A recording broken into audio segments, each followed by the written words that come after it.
Hello बच्चों, let's read the question. Choose the correct option in accordance to statement given below. Wall pressure is exerted to prevent any increase in protoplasm size. Osmosis is the movement of substance which takes place along a diffusion gradient. इस question में हमारा की concept है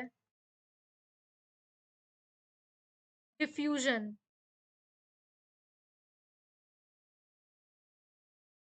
now अगर हम बात करते हैं डिफ्यूजन की, it is the process of movement of molecule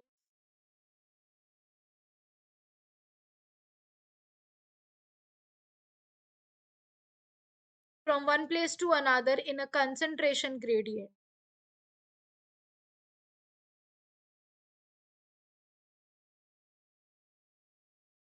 In a concentration gradient.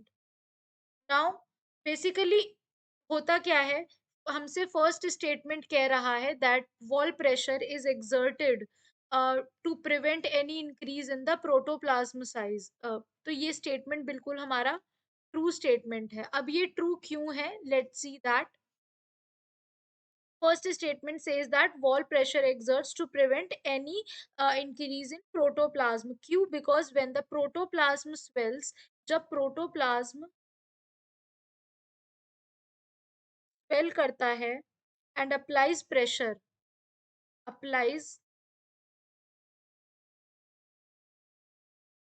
on the cell wall.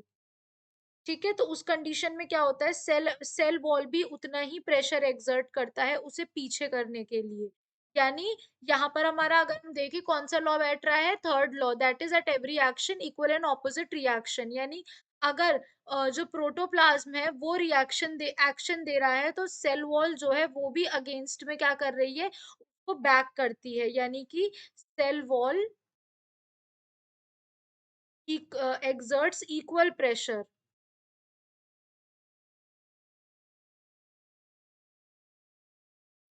pressure on the protoplasm.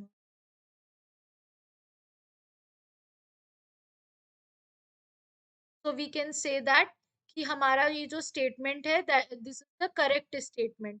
Second हमसे क्या कह रहा है, that osmosis the movement of substance takes place along a diffusion gradient. अगर हम बात करते हैं ऑस्मोसिस, तो yes, it is the movement of substances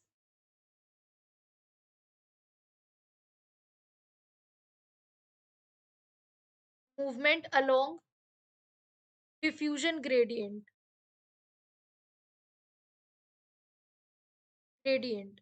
तो क्या ये ऑस्मोसिस है या नहीं है, तो ये ऑस्मोसिस नहीं है, क्योंकि ये किसकी डेफिनेशन है, this is the definition of diffusion. ये किसकी डेफिनेशन है, डिफ्यूजन की डेफिनेशन है.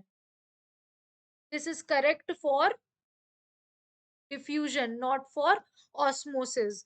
और यहाँ पर कह रहा है कि ये स्टेटमेंट ऑस्मोसिस के लिए करेक्ट है, तो ये रॉन्ग स्टेटमेंट है. ऑस्मोसिस होता क्या है, ऑस्मोसिस की करेक्ट है movement of water molecules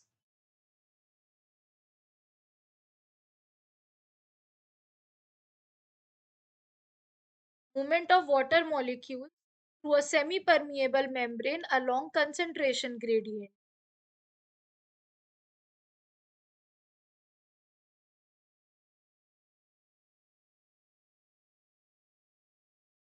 Along the concentration gradient. तो ये स्टेटमेंट जो होती है ये है ऑस्मोसिस. तो यहाँ इसका मतलब हमारा जो सेकंड स्टेटमेंट है वो फॉल्स है. तो we can see that one is true and second is false. Therefore, A is the right answer. Hope you guys understand. Thank you.